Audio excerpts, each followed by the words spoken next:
Okay, so linked list cycle.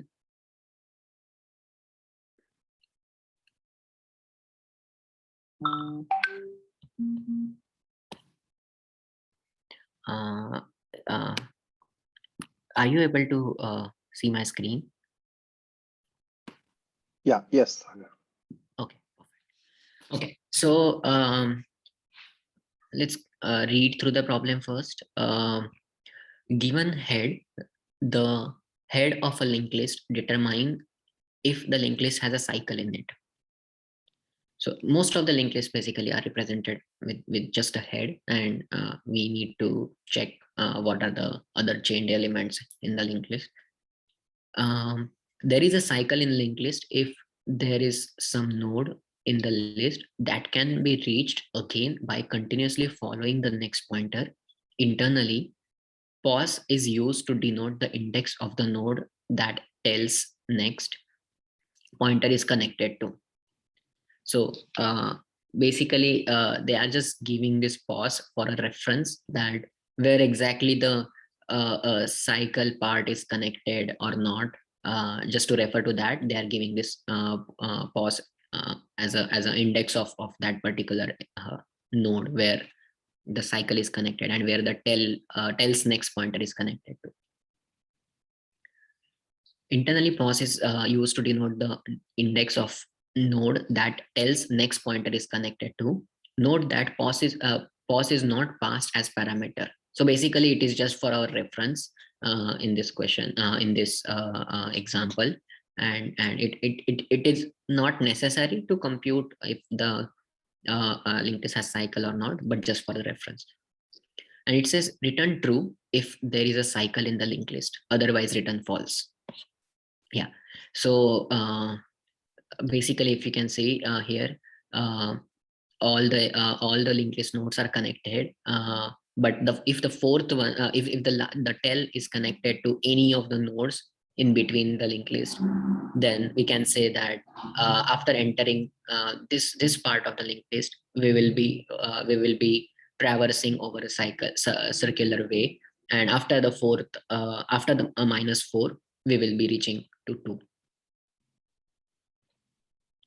So finding cycle basically means that we can reach the node again. The node which we have already seen could be reached again if we just keep traversing linearly over the linked list. That's the basic way to detect cycle, or let's say define a cycle. And it can be anywhere. It could be a intermediate node. It could be the first node, or if the linked list has just one node, then basically there might not be any cycle. In that case, our output could be false.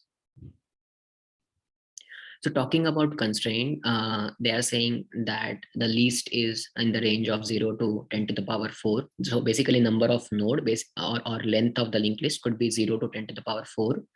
And the value of the linked list could be -10 to the power 5 to 10 to the power 5.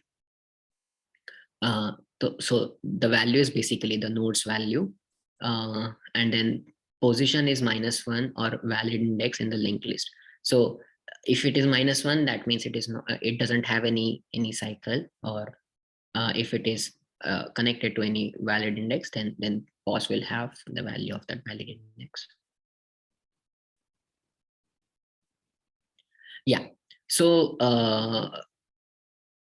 and then there is a follow-up about memory optimization, which we can talk about later.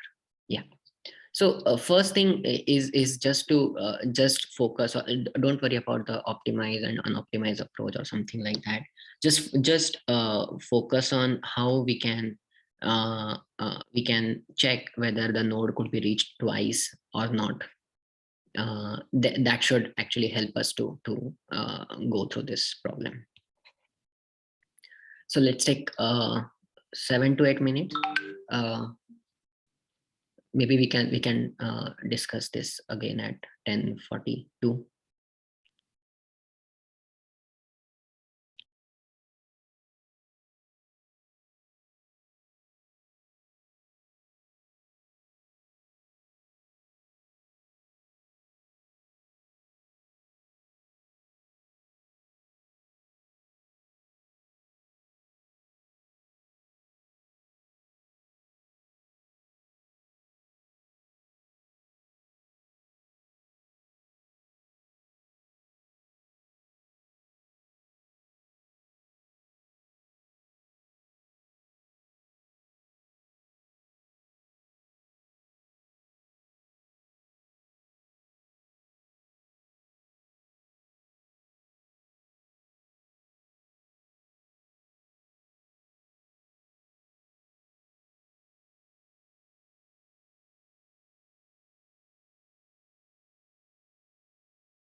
Hey, I just joined. What is the question that we're discussing?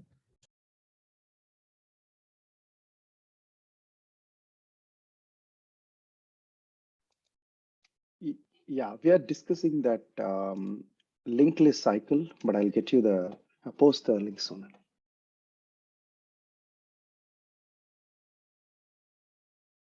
Thanks.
Shall we discuss?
Okay, so yeah, any ideas, anyone?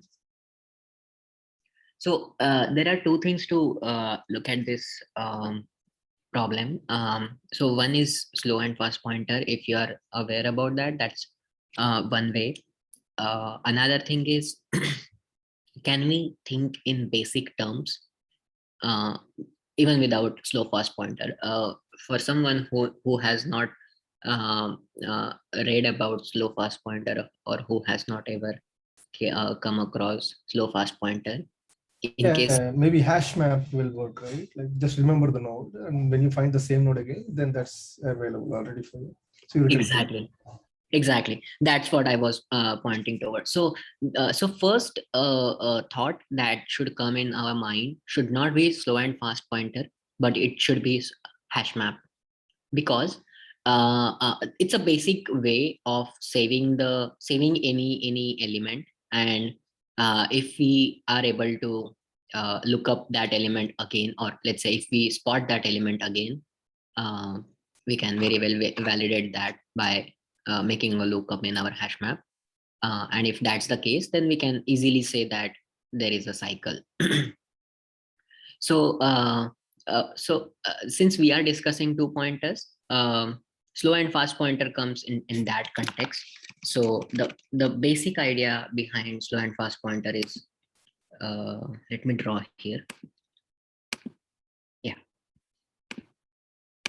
So let's say there is a track, something like this.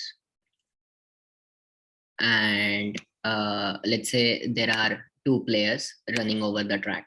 So one is, let's say, player A, and another is player B.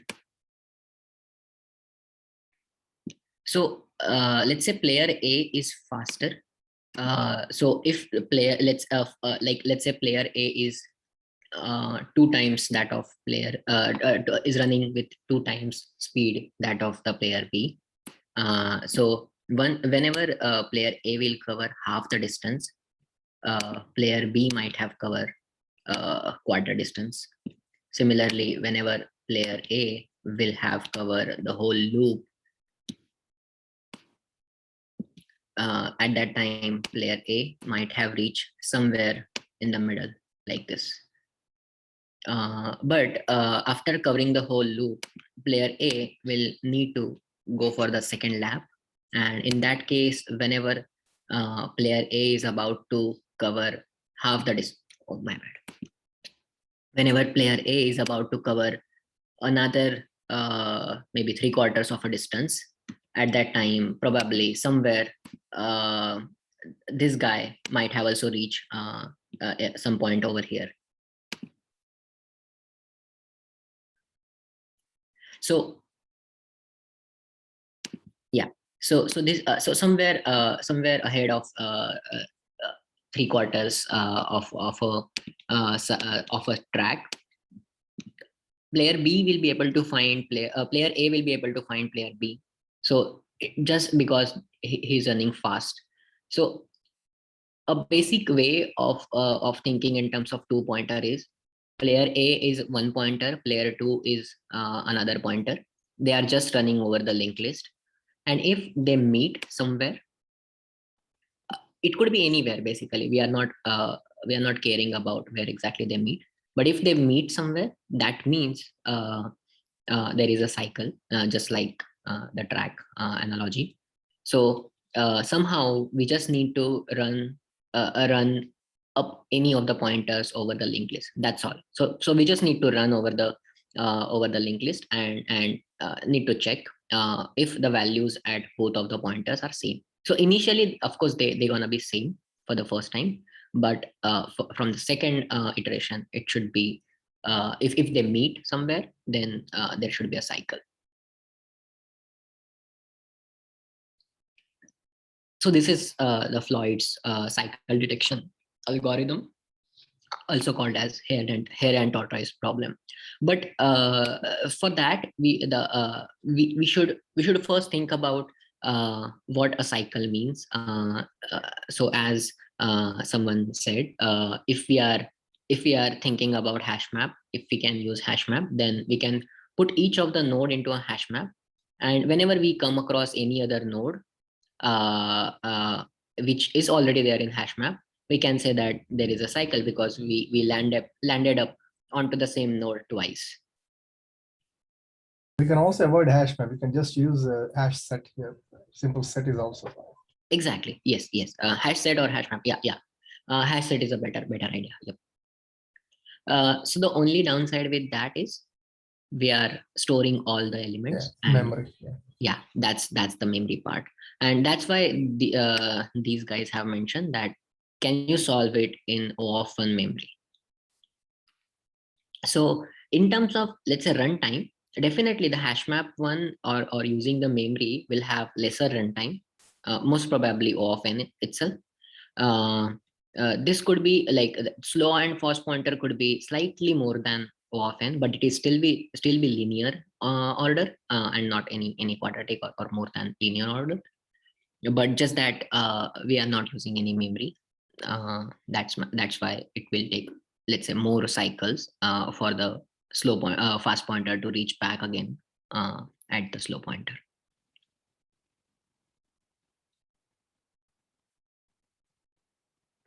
Any doubts? Or does that make sense? Yeah. Are you going to code it here or?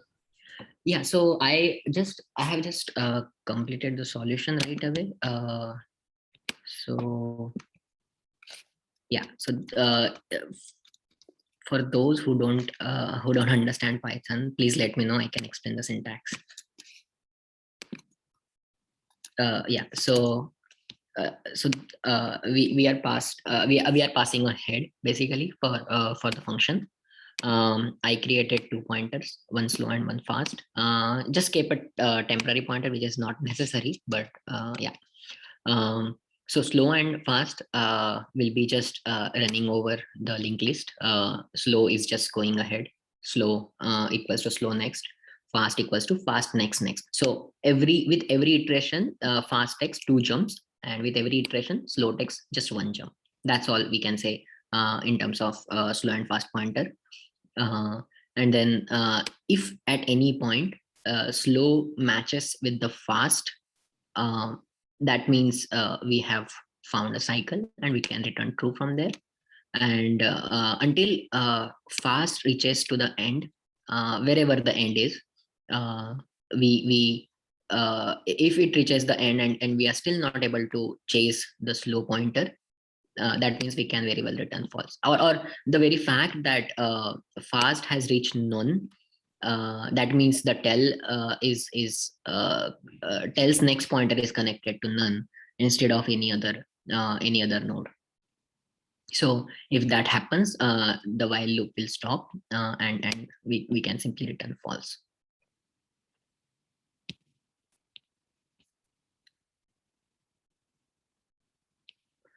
Okay, so the self is for now, for this current problem, you can ignore the self. So self is basically this pointer. If you are aware about Java, in Java, we have this pointer, right? And we don't need to pass it as such into any function, but basically the self refers to the class. So let's say if we add any constructor in Python like this. Sagar, I think that's okay. I will show the Java version of this. Okay, perfect, perfect. Yeah. So if you're showing it now, shall I stop sharing? I like to share my screen. Perfect. Yeah. So let me know if you can see my screen. Yes. So this is the Java version. As whatever Sagar mentioned, we'll just start at the head version first of all. We're going to call slow and fast pointer at head, right? One hop for slow, which is dot next. Two hops for fast, which is dot next and next. Because of two hops, we are just making sure there is no null pointer exception. That's why we are having this fast dot null not equal to null. That's it. Fast dot next. And wherever they meet, you have it. That's why you return true. If anything is not going to match, we'll just return false. Yeah, as simple as that. Right.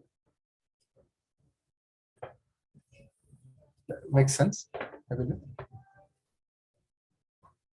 I'll just paste this in the group chat as well. We'll just take one hop for slow pointer and two hops for the fast pointer. That's it. So, and if we meet, we just return true.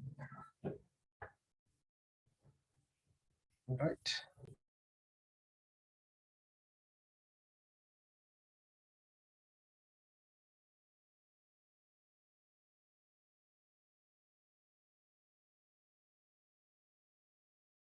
Cool. Yeah, Sagar, back to you. Sure. Thanks, Sai. Can you also post this into the WhatsApp group, because we can retain the solution there. I see. Okay, I will do that. Perfect. Yeah, thanks. Mhm. Okay, so in terms of time complexity, basically it's O of n again. Not we should not be focusing on whether or not we are traversing just n iterations or not, but it's still linear order. And then in terms of space complexity, since we are just using 2 pointers, which is O of 1, we can say, yeah, we have reached the O of 1 as per the follow-up. Okay, any doubts, anyone else?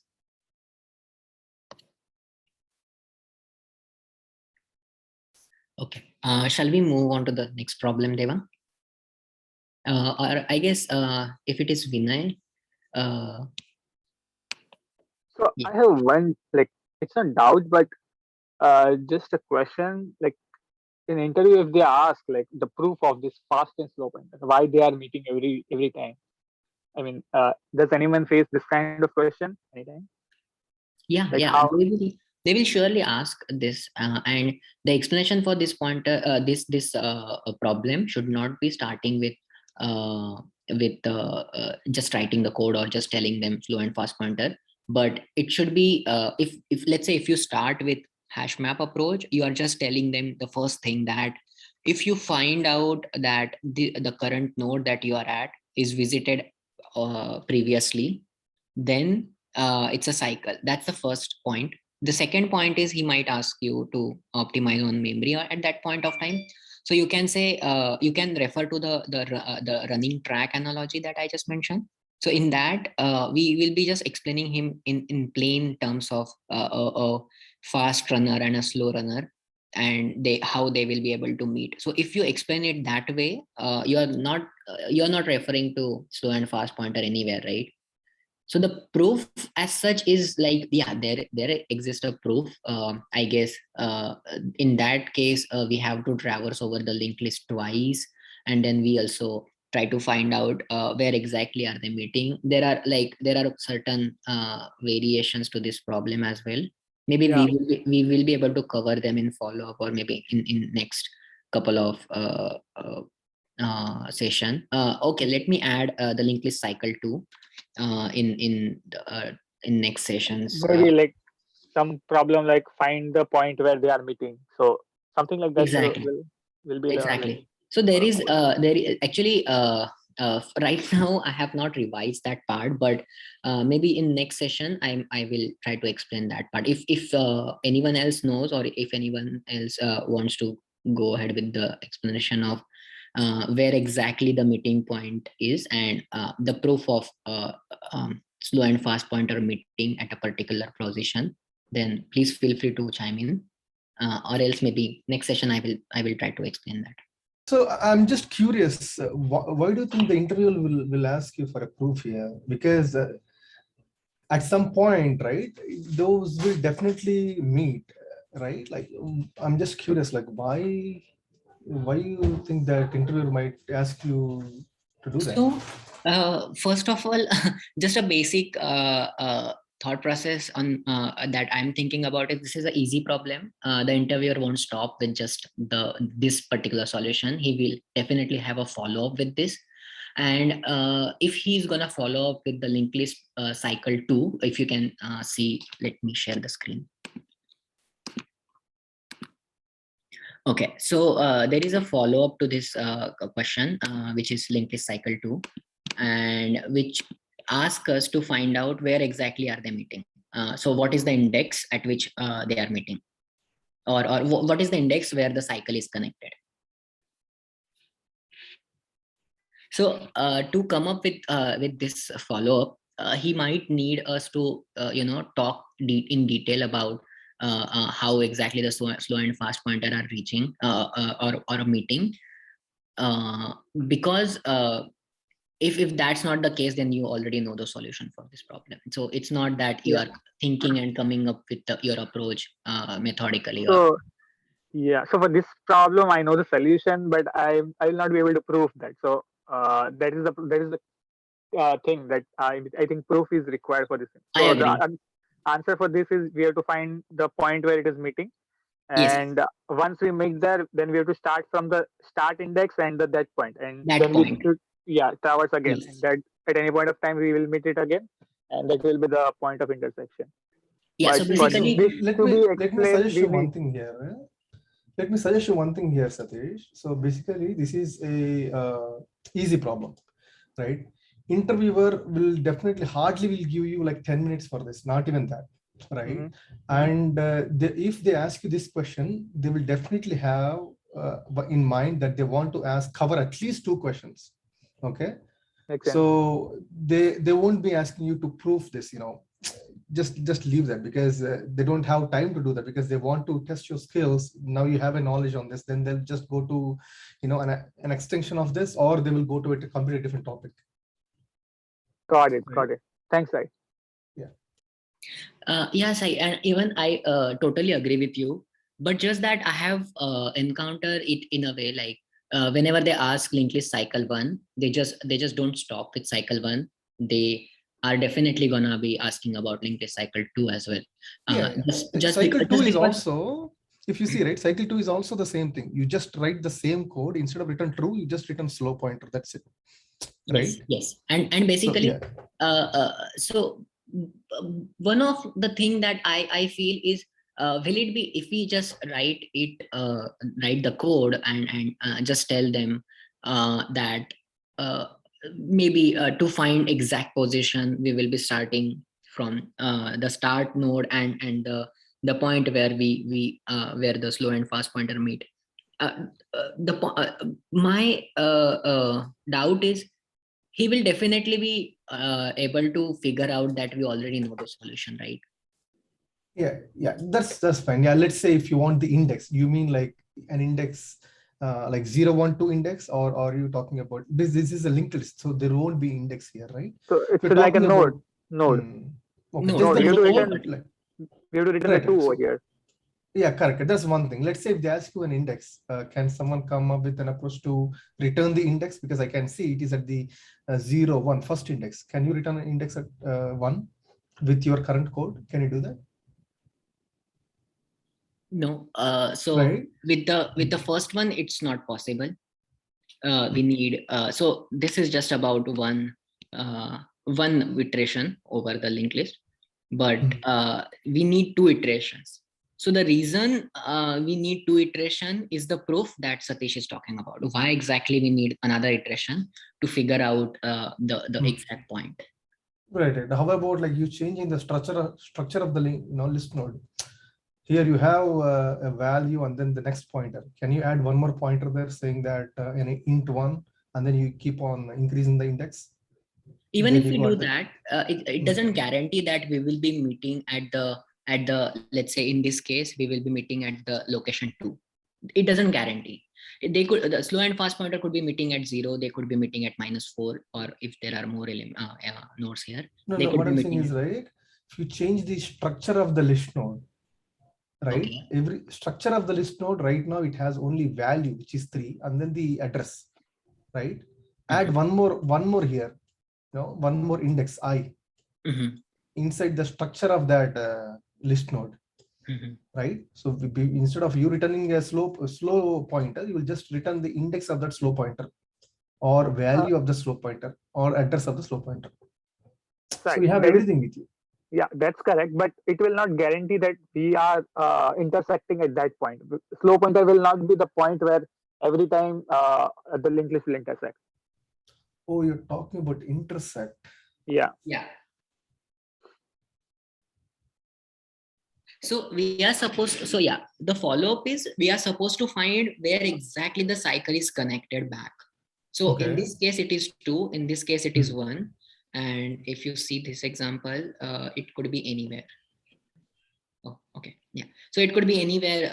Here, it could be connected to 0. It could be connected to 2. Right. It could be connected to. So we are supposed to find the exact node where where the tail is connected back. Right. So the idea is, as Satish mentioned, if our slow and fast pointer meet, the position of slow pointer doesn't tell us whether this is the place where the cycle is connected back or not, because it might have traveled a bit distance ahead, and the fast pointer just came chasing back to the slow pointer. So the I see. idea Okay. is not just being able to find the cycle, but also where exactly the cycle is connected, or the cycle is starting from. Because this is a perfect example. So at one point, this 3 might have several nodes behind that, and then Yeah. from the start of head. But it's just this smaller subset of nodes which has cycle. So in Correct. that case, we are supposed to find the position where the cycle is starting and it is looping over the rest of the part. Right. So this is something we need to find out. And if there are more nodes here or here, we might not be able to figure out it just by one iteration where the Oh no, definitely not by one iteration. It may, if you have the number of nodes, the connections in between will definitely increase the chances of like less probability, right? You need to have a multiple iterations to find the connection there. Yes. And in this slow fast pointer approach, it will definitely happen, right? That's the law of physics, right? Like, when one is a proton and an electron, just when they're rotating at the molecular level, at some point, they will be at the same position. They won't collide, but they will be at the same position. That's the law of physics there. So yeah. So sorry for digressing, but the earlier approach which was suggested, right? Like if you keep a visited count or a visited number in the existing node structure, and then you use a single pointer, and every time you visit it, you set that visited as 1. Then, and before you visit it, if you check if the visited is 1 already, then in a single loop, you will know whether the loop has occurred, right? I mean, in a single iteration. Yeah, that is correct. But it will take extra space, so it is not optimal, right? I mean, That is, yeah. And I doubt that it is allowed to change the existing structure in interview. Yeah. No, you are allowed to ask that question. That is what I meant. Makes sense. Yeah, let's say if you have 1 million nodes, and if you want to save those 1 million nodes in a hash set, which is an internal memory, which will blow up the whole JVM, right? So that's why, but it is far better. I mean, when iterating, handling that load at the application server, like having 2 pointers, only 2 pointers is the memory there, which is constant memory. Application server will be like within a few seconds, it can traverse whole 1 million nodes. Okay. So where you will actually save space, you will save the heap error or whatever it is. or memory leaks or out of memory exceptions, all that can be saved just if you handle that with this 2-pointer here. So I'm like a C programmer. So in C, so we have implementations where we want to find out if the linked list had a loop. And in that, we need to add extra data to the linked list. We just lock the linked list and the linked list next pointer, right? Since we know all addresses are 64-bit addresses, and you know that the next pointer will always end in zeros, we just use the last bit of the next pointer and set it as 1 when you visited it. So basically, it was like 2 loops around the linked list, but Right. Because here the list node is the address, right? Yeah, we change the address. We add 1 to the address when you visit it. Am I making sense?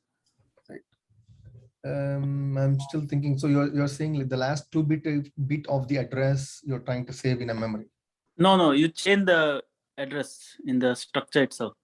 Like if you have struct node and then struct node pointer next, right? So you say that, okay. next and 0x01 you do. Okay. When you make it distributed, then that will be even tougher, right? Then you clean it up again, because once you find because this is mostly, so we were using mostly for like cleanup purposes or to detect if anything has gone wrong. Okay. Hey, do you mind sending that message in the group? We are really interested in taking a looking at it. Yeah, sure. Can you explain? I actually didn't get your point. I mean, how you are solving this problem? We had so if you look at the node, right? Like in the C++, if you look at C, if you look at struct node, then the next pointer is always a 64-bit address or a 32-bit address, depending on your architecture. Right. And that address always ends in zeros, because these struct nodes, you are aligning them at the boundaries, right? Okay. So when you align them, so you know that the last the address will always have 0 at the last bit will always be 0. So when you visit it, you change it to 1. So doesn't it change the address of the node?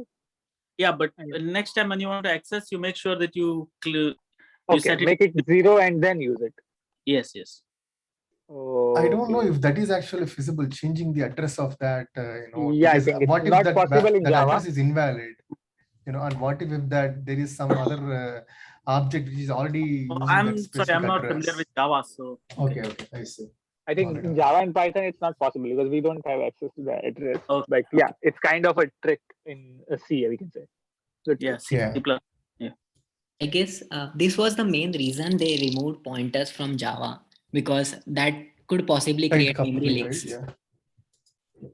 So this particular property, I guess, leads to memory leaks or sort of thing. It's a different basically topic. You are corrupting many things at the disk level, but yeah, I don't know. I'm talking on the Java perspective here, but yeah. Okay, good. Yeah, so Satish, maybe if you want, I can go over the proof part in next session, or maybe next to next session. Go through it again. I have just added this problem in the list. Let's see. Yeah. So shall we move on to the next problem? Vinay, also talk about time complexity. I'm not sure if you talked earlier. I didn't hear that. Yeah. So so for the current problem, linked list cycle 1. Yes, this one. Yeah. So it should be order of n. Like it should be linear time. Okay. So how would we prove that it is linear time? Because there can be a case that the slow pointer has traversed the whole linked list and still we do not get the intersection, and then it will start again. And that can happen multiple times. Surely that could definitely happen, but either it could be, so if you see, if there is a difference between slow and fast pointer, maybe let's talk in terms of number. Slow pointer is running with the speed of 10 meter per second. Fast one is running at the speed of 12 meter per second. Okay. and let's say we have a track or we have a linked list of length 100. So the difference between both of them is 2, and so with each cycle with each second they will have 2 meter per second difference. So the total length, the relative distance between both of them to reach again should be 100, because that's the whole length of track, and the relative velocity is 2. So it is possible that they might be able to reach within 50 seconds. So 50 second means there could be 5 cycles. Can I give an example here? That's a good question, Asta. So let me give an example here. So you have a 3204, right? So let's say there are like many other pointers here, right? So if 2 and 4 are connected, right? Let's say if slow pointer is right here and fast pointer is right here. Yes, this is O of n. Like one single iteration, you got the answer. But let's say now the slow pointer did not catch it, right? Which means slow pointer will move at this point, right? At some point, which means one iteration for the slow pointer still. By the time slow pointer reaches 4, fast pointer will already be here.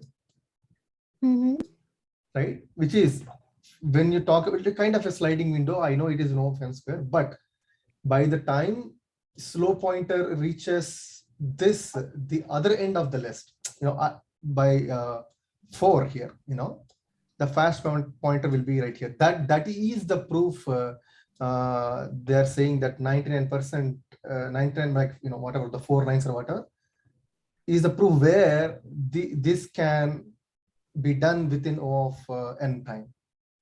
You just don't think about slow and fast right here, but also think about if slow reaches the other end, the fast will be already in here, right? So that is also possible. That's why they said it's a O of n for the runtime complexity.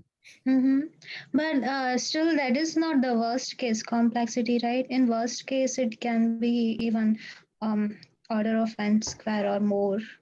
Or even more, but most of the times, like with our memory, like whatever this number of list nodes that you can have within memory, right?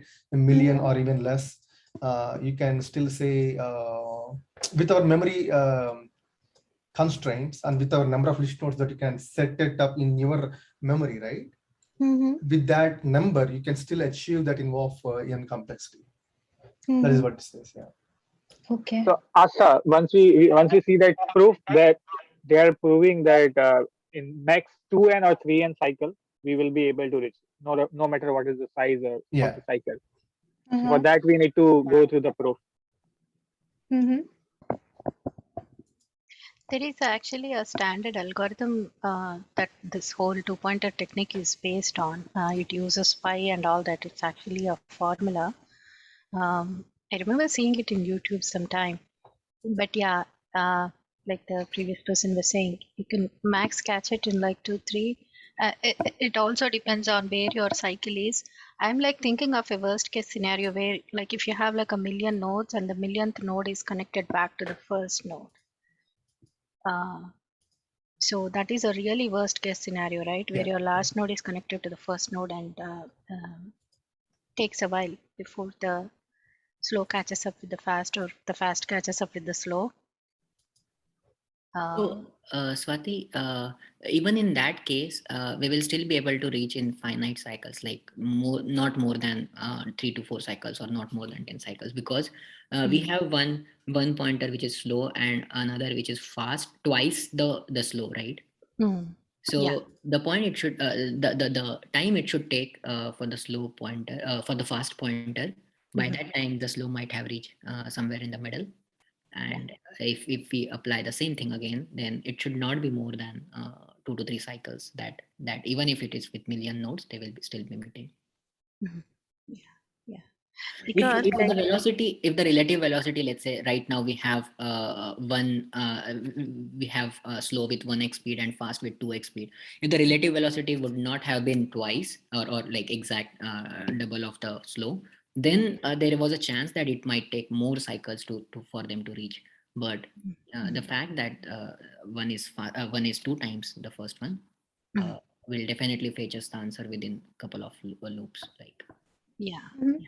Yeah. Yeah, right. It makes it clear if because the relative velocity is always same, it is double, so yeah, it should make exactly. 2 cycles.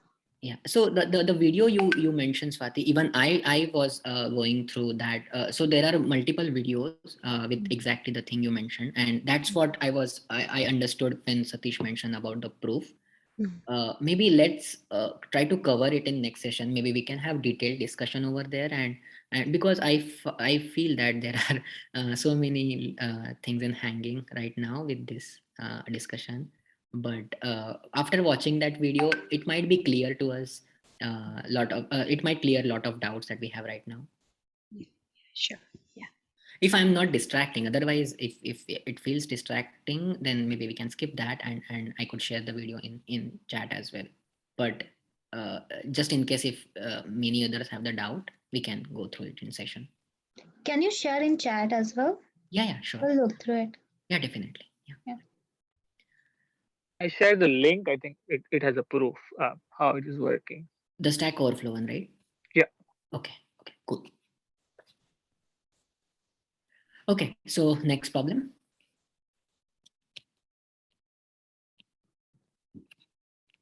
Vinay, would you like to go ahead with the next one?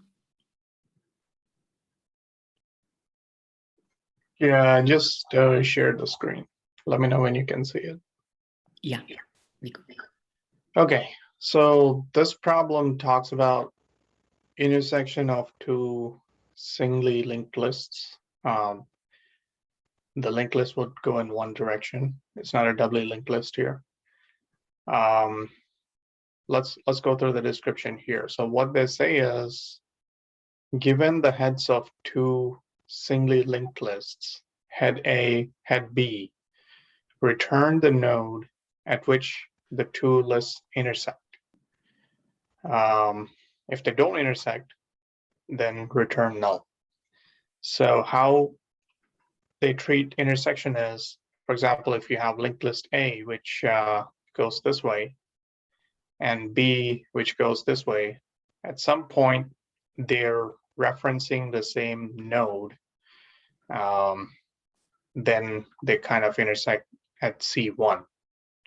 That's the whole theory behind intersection of two linked lists, right? Any questions so far on what has been explained? Okay, moving on. So then they talk about the test cases that are generated around this puzzle. This basically goes for the backend testing, but nothing concerned to us. But still, let's look through what they're talking about here. So the inputs they give to the judge, which is probably a program that they use to test our answer. So they have an intersect val, which is the value of the node where the intersection happens. If it's 0, there's no intersection, but if it's some value other than 0, then there's an intersection. Then you have a list A and then list B, and skip A and skip B. So basically what it means is the number of nodes you need to skip in either of these A or B linked lists in order to get to the intersected node. So the program uses these values for some reason to evaluate our solution, but this is what they have for their program. Let's go through some examples. So linked list A here is 41845, and then B here is 561845. And the judge gets skip A is 2, skip B is 3, which is they skip 2 nodes in order to get to the intersected node. And in the B, they have to skip 3 nodes in order to get to the intersected node. And the output is the intersected 8.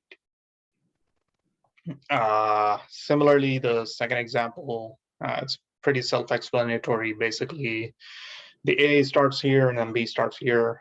Skip A is 3 nodes, skip B is 1 node before they reach the intersected node. Example 3 shows the linked lists which don't intersect, in which case they skip 3 nodes for A, and then for B they skip 2 nodes, and intersect val here is 0, indicating there's no intersection. Okay, so far any questions about the intersection and what has been explained here? Okay. All right. Now constraint says the number of nodes in list A treated as M and B as N.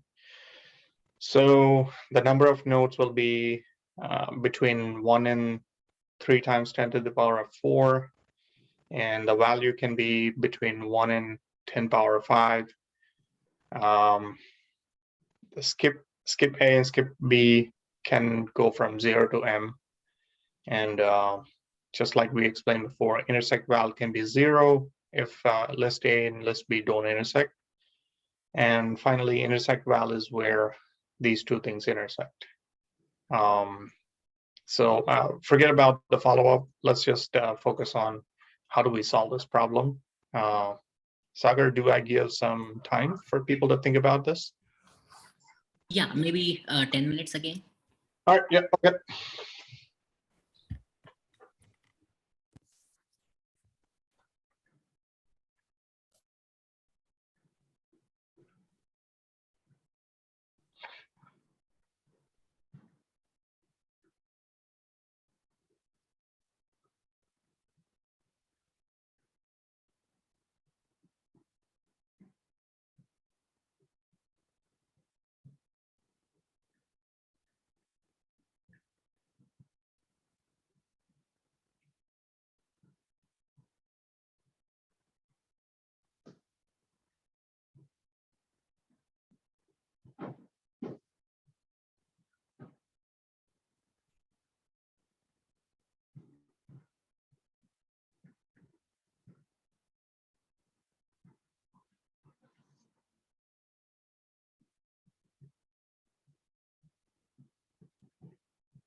Okay, guess we've been past the 10 minutes here, so let me share screen and see if somebody has some ideas here.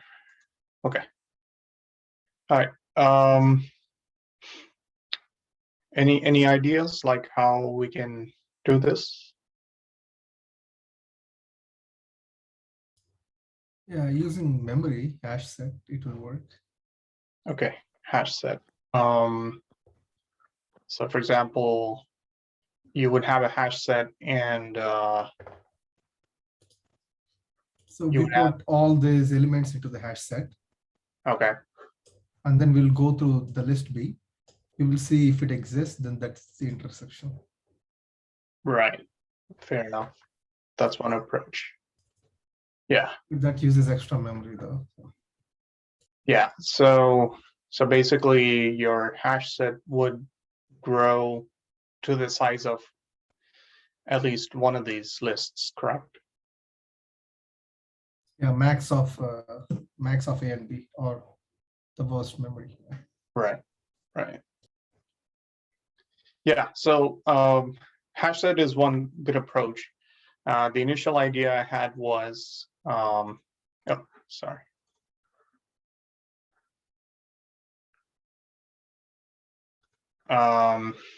Let's say if I have to go with a brute force approach, I would take list A, and then while I'm iterating over the nodes in the list A, I would check each of these nodes to see if there's any node that is similar to the node I'm checking, right? And I would go to the second node, third, fourth, fifth, until I hit the null.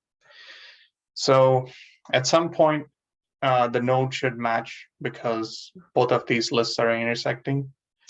If it doesn't, then I know there's no intersection, so I would return null.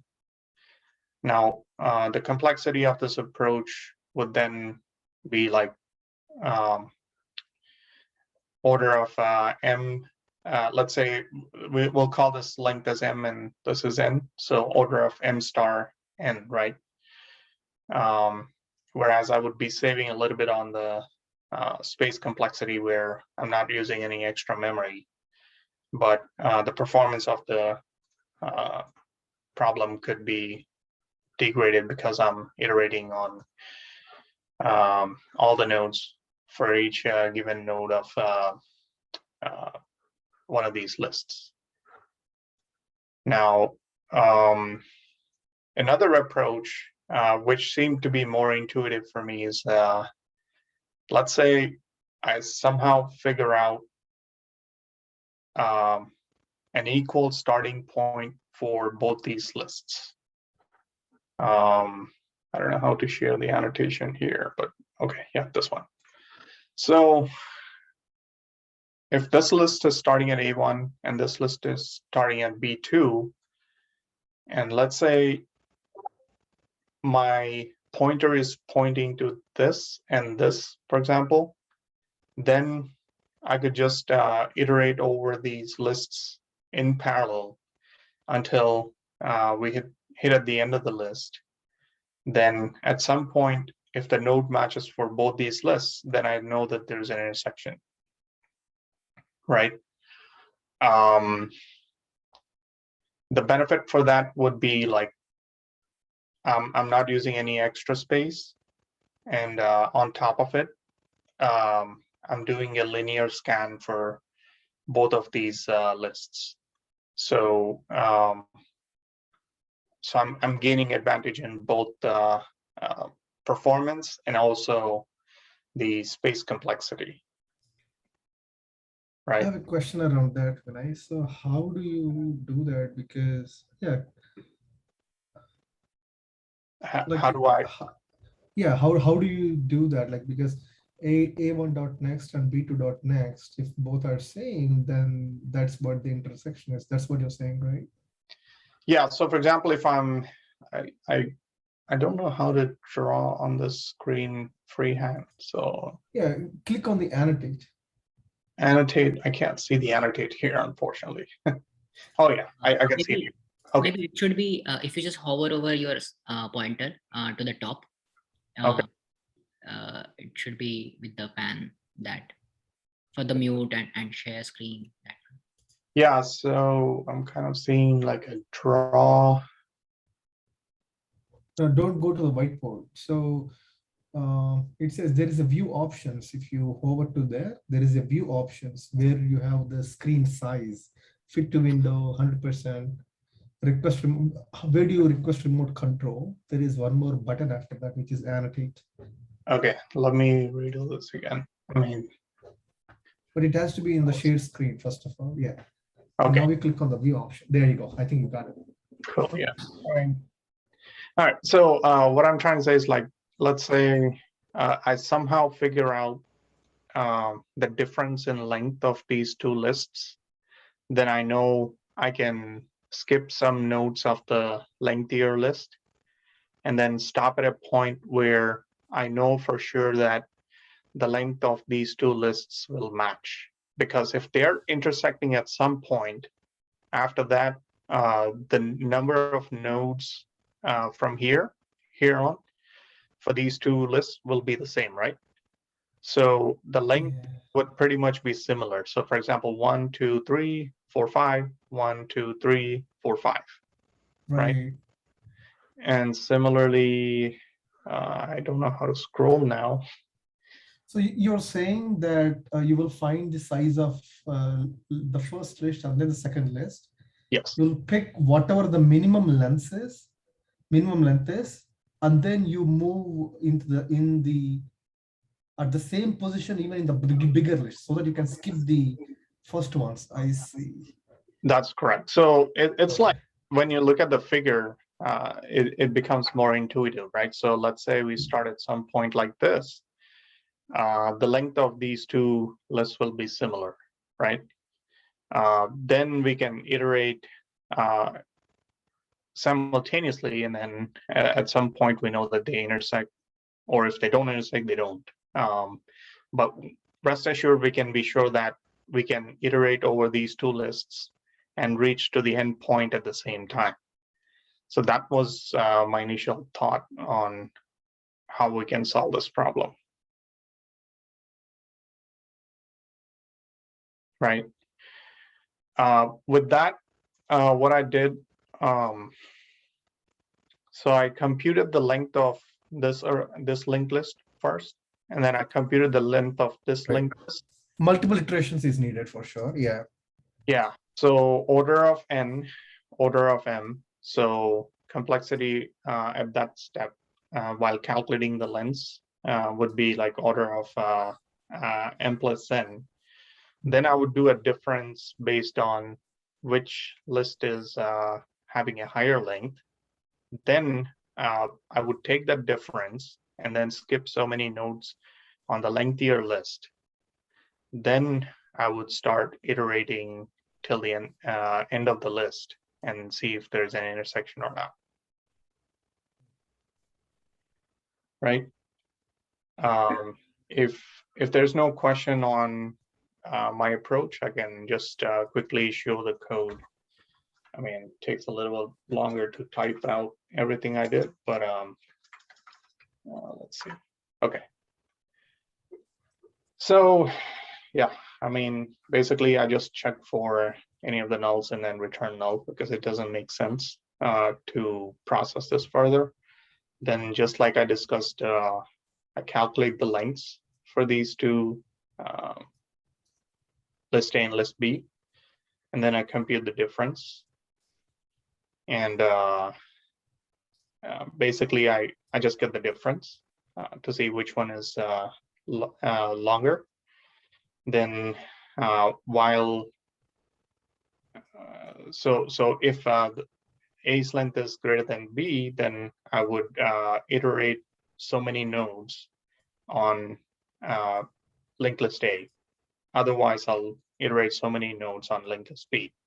So once I make sure I'm at the same starting point for both the lists, I would just do a simple check, like before these two nodes turn null, just keep iterating, and then if the nodes match, just return the node. And if I don't find it, just return null. That's pretty much it. So the complexity, like I said, order of m, order of n, and this adds up to whatever remaining nodes there are. So I would say approximate to m plus n at the end of the day. And space complexity, I'm not using any extra space. I mean, these remain constant, so that would be order of 1 space.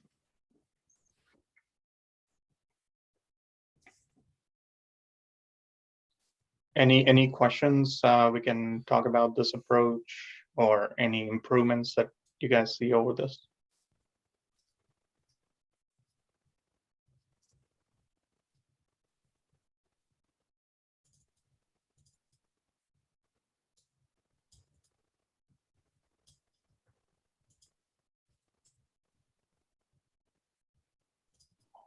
So any questions, any doubts? Oh, I think it's clear. So one thing, Vinay, so the difference approach, definitely it's very intuitive and natural. So one thing is it doesn't take into account the 2-pointer part, right? So if you have you tried the other 2-pointer solution as well? 2-pointer solution, which one is it? So it's just alternative to this same approach. In fact, of course, this particular solution is definitely like 100% correct, and it's effective as well. But Okay. there is just another approach as well, which is maybe simpler to code, or very few amount of code we need to write for with that. So have you tried that? Yeah, no, I haven't checked on the 2-pointer technique. I was just going with what I understood from these picture here. Okay, so let me maybe can I share the screen? Yeah, go ahead and share the screen. Yeah, perfect.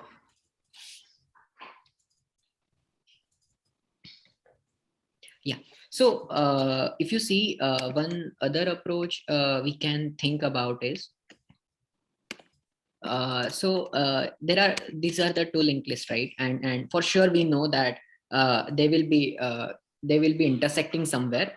Either they will intersecting or they won't be intersecting. For now, let's just ignore that they are not intersecting. But if they are intersecting, we can see that at least one node might be common to them. So let's say if they are intersecting at C1, then C1 to C3 is common to both of them. But then if they were intersecting on C2, then C2, C3 might have been common to them. If they were intersecting on C3, C3 node might have been common to them. So this gives us at least a basic understanding. Even Veena explained the same way, that there are few nodes which will definitely be common to them.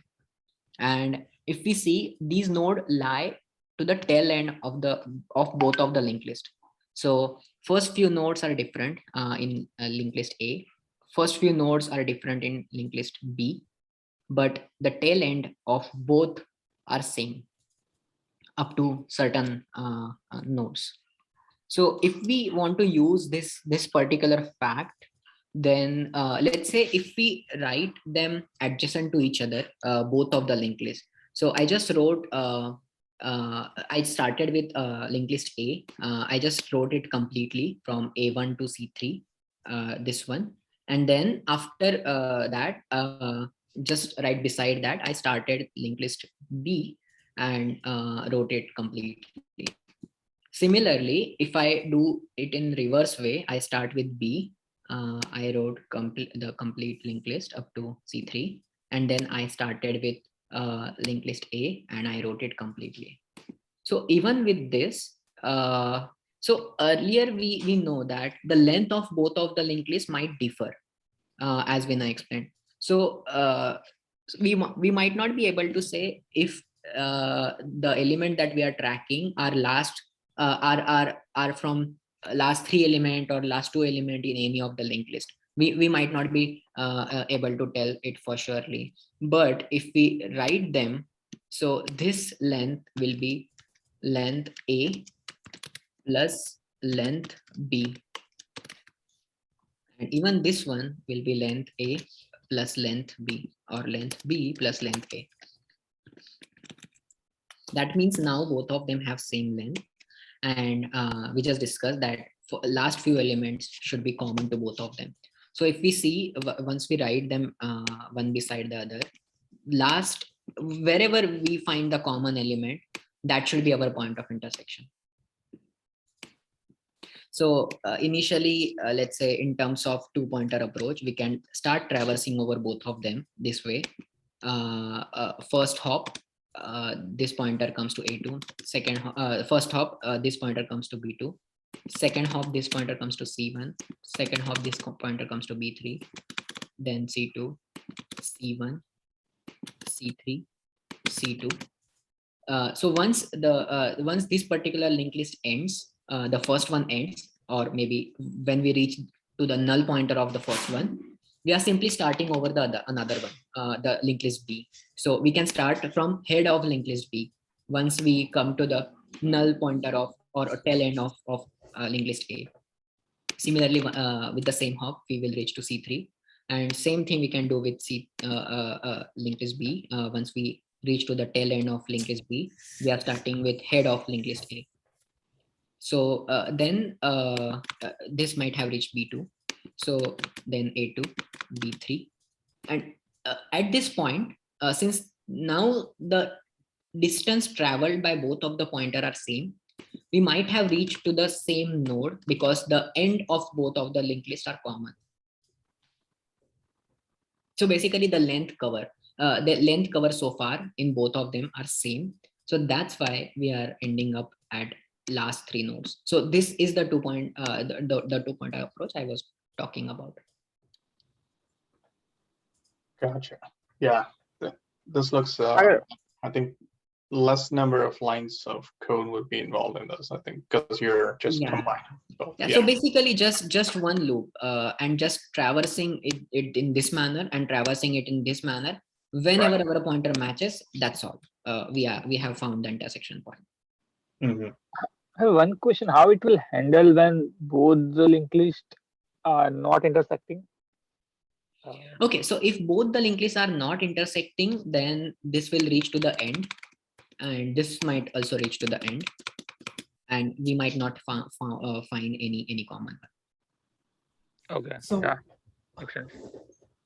Sagar, sorry, can you quickly explain once again, because I kind of little got confused with this. Sure. So imagine it this way. I have not started traversing over the second one yet. And here as well, let's say I have not started traversing over the second one yet. So consider that the linked lists are only up to this. And I have 2 pointers, which both of them are running on A. One is running on A and another is running on B. Okay. Are you following so far? Yes. So the length of these 2 linked lists will be different, right? Mm-hmm. So there is a chance that we might not have common nodes, or we might not have both the pointers pointing to the same node, right? Yeah. Because the length is different. Yeah. Or let's say the starting point is different. But we know for certain that there are one of the nodes here which are also there in this node. Mm-hmm. Okay. We are not sure where exactly, at which length or at which index it is. So we started with the starting position for this linked list, and we started with the starting position for this linked list. We compared both of them. Then with the same iteration. So basically we are running one distance here, one distance here in the same loop basically. So one hop here, again not common. One hop here, not common. Another hop, not common. Another hop, not common. So by this time, this linked list has ended. Mm-hmm. And on this linked list, we have taken 5 jumps. On this linked list, we have taken 5 jumps. Okay. Since the length of both of these linked lists are different, we have not matched both of the pointers that are pointing to any of the nodes, right? Okay. With the sixth hop, we can maybe try running over another linked list, the counterpart. So we started with B1, and by that time, with sixth hop, we have reached to the end of the first one, second one. Are you following so far? Yeah. Okay. So now, if you see, this one is one step ahead. This one is Correct. like here. So there are 5 elements on this side, and again there are 5 elements on this side. Okay. Okay. So hopping this way, there will come a point that this is A2, this is B3, and there will come a point where both of them reaches to C1, similar at exact same position, because by this time this might have traveled 6, 7, 8, 9 hops or 8 hops, my bad. And So even this you're has, saying that, so basically what you're saying is we will maintain like let's say if you maintain I pointer for this and then J pointer for the second list, but you keep on swapping these, right? Like these lists, because there is a possibility that it may not encounter the the intersection right here, right? You may need one more list, right? Does it make sense? there is no need of another list. Maybe if you, whenever you reach to the tail end of any of the linked list, Okay. you can just start over from the head of the next one. Head of the next one. Yeah. Okay. Because that is the So starting point for the next one, right? Correct. So are you saying like in the next iteration, it will definitely try to find the Yes. intersection? Yes. So the whole point is when we travel similar distance, when we are at the similar distance, then there is a chance that we will be able to find the common nodes. I see. Okay. It's basically the reverse idea of what Vinay was talking about. He was trying to find the difference between both of them, right? And if we look from tail end, the difference is what it's the index where we are intersecting. Right. So Sagar, I'm can you? still Sorry, go ahead. curious. No, I'm still curious because here C3 and B1 are not connected. If it reaches the end, how do you make a jump from here to here? I'm curious. Yeah, so maybe let me show you through the code. That should be easier to understand. So this is my pointer A, which is starting from head A. This is my pointer B starting from head B. Okay, and I'm just checking wherever pointer A is equals to pointer B. That's my point that I'm looking for. That's a happy case. And so if you see here, I'm just making the pointer A hop to the next. Okay. But if the pointer A reaches to the null, that means the tail, that means it has reached to the tail. Because only for tail, when we do tail.next, it will be null. So if it is null, I'm simply equating it with head of B. That means now in further hops, wherever I am making pointer A dot next, that will be head of B dot next. So it will keep doing that until we reach to the tail end of B. Okay. Yeah. Sagar, can you explain the intuition again? Because I understand the solution, but I mean, just to know how it is, like you said about the common end, and that's why it is coming at the same point. So yeah, this is another flavor of cycle, finding a cycle in the list basically, but it is making use of 2 linked lists. Yeah, not is in the same linked list. Yeah, so funnily, if we go over the solution or the proof that we were talking about, right? Linked list cycle. If we are able to understand this, and so we will feel this one is almost similar to that. Both of them are about traversing the length to come to a common point. Yeah, yeah. But the thing is, right, we keep moving this list 1 and list 2 all the time, just like a railway track, right? Because let's say even at this point, if you do not find an intersection, again, you will keep moving. Like you put this track to the front of this, and then you put this track to the front of this. It's like just, moving ahead to find the cycle, but within 2 different parallel lists. This is interesting approach. Yeah, yeah. So even if there would have been three linked lists, let's say if we add another one. So let's say if we have traversing over them thrice, somehow they will still be covering the same length distance, right? Does that make sense? So sorry, ignore that, this one, ignore the 3 one. No, I didn't get third one. Okay, ignore that part. Yeah, for now ignore that, will be slightly confusing. So shall I go through this again, Satish?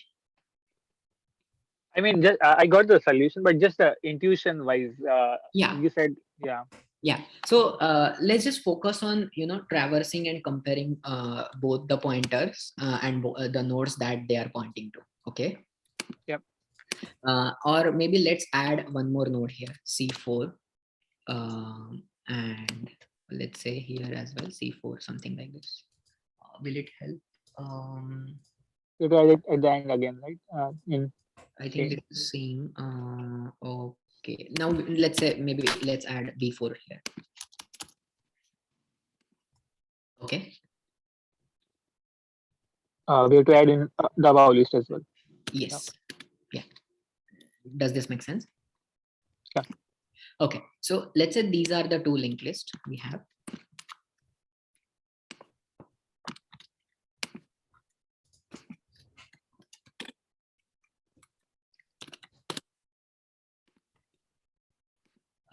And let's say we are just ignore this part for now. And even this part for now. We are just having 2 pointers which are running over these 2 separate linked lists. Right. Now the first pointer, which is PTRA, is pointing to A1. This is B, which is pointing to B1. Okay. Mm-hmm. Then we are just running over them. Now we have reached A2, B2. We have reached C1, B3. We have reached C2, B4. So now it was supposed to be C1, which is the common point, right? If you see the first and second hop, in the first and second hop, this one is reaching B3 and this one is reaching C1. But if you see, C1 is there in this linked list as well. Right.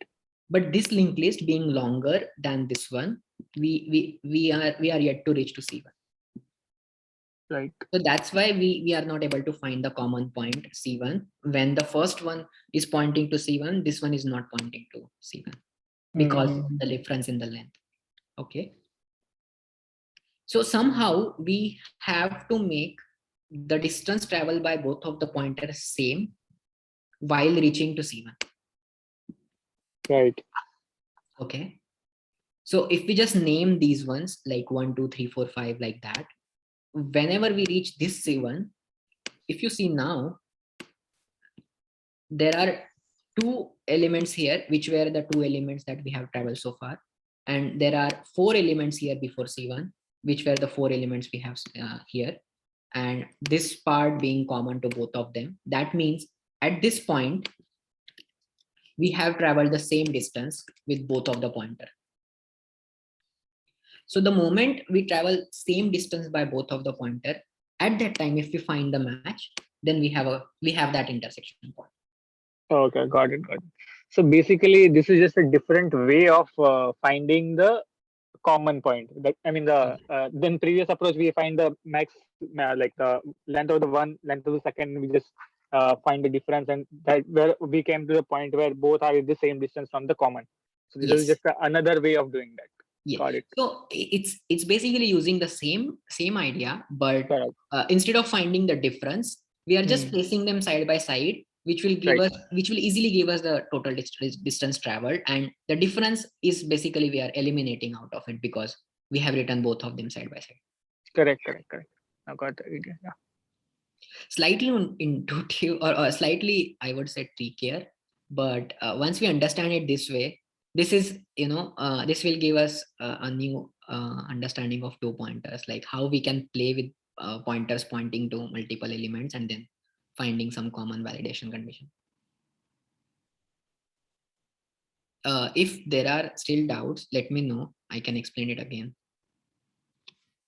No, I think.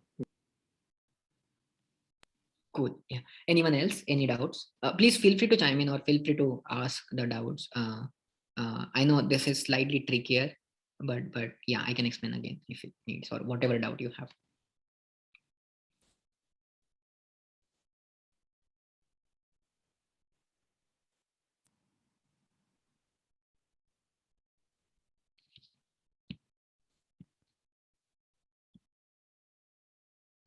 Yeah, I will post this code in the group. Okay. Cool. I guess we were only able to cover 2 problems today, but I'm not sure. So even we used to encounter this problem last time, that the velocity suffers if we try to go deeper into the discussion, but the overall understanding increases. So I again want to ask you guys if it is okay to delve deeper of the problems, or if you guys have some timeline before your interviews and want to move ahead quickly.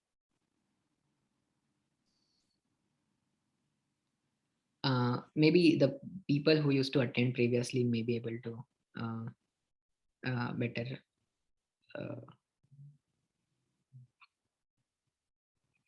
Swati, Vinay, I'm not sure, like if you guys are already aiming into to the interviews. I'm not sure. I guess 2-3 more people I talk to who are actually aiming to the interviews. Not at the moment for me. Yeah, but it will be desirable if you can do at least 4 or 5 problems in a session. Yeah. Yeah, gotta strike a balance between going in depth and the numbers. So yeah, agree. Yeah. Okay, maybe let's keep some time limit, not to, even if the problem is really interesting, not to exceed the discussion by like after half an hour or something like that. right, I would agree with that. Cool. Yeah. So just wanted to share something with the group. So like yesterday I had an interview with one of the company, Bloomberg. So they asked me a very good, interesting question. So like Sagar, and if everyone wants to try that problem, I can share it and we can discuss it in next session or something. It was quite interesting problem. Oh, sure. Yeah. Maybe you can post this one In the group. and Yeah. say, like, maybe with like Bloomberg interview question that we will solve tomorrow.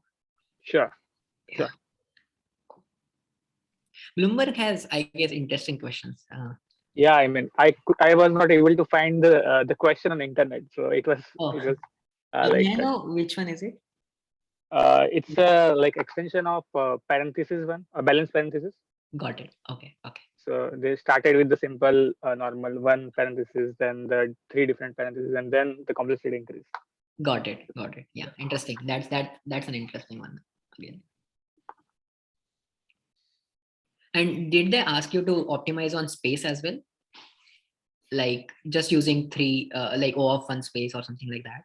No. So the problem was like, okay, so can I share my screen? Yeah, sure. Maybe instead of that, maybe let's try. we can discuss in let's do that. Good. Okay, so shall we stop here?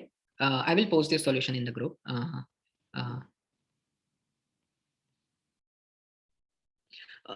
Also, I will try to add 1 or 2 more problems to this list. Please pick up the problems. I guess we are just up to next 3 problems, but let's say I will try to add or please feel free to add more problems to the list and pick up those problems for the next session. I can take the trapping rainwater also. Oh, sure, if- sure. Yeah, that will be great. So when is the next session? Is it tomorrow? Tomorrow, yeah. Tomorrow mostly 6:30. We can try to start. Okay. Okay, yeah. Thank you, everyone. Sure. Thank you all. Thank you.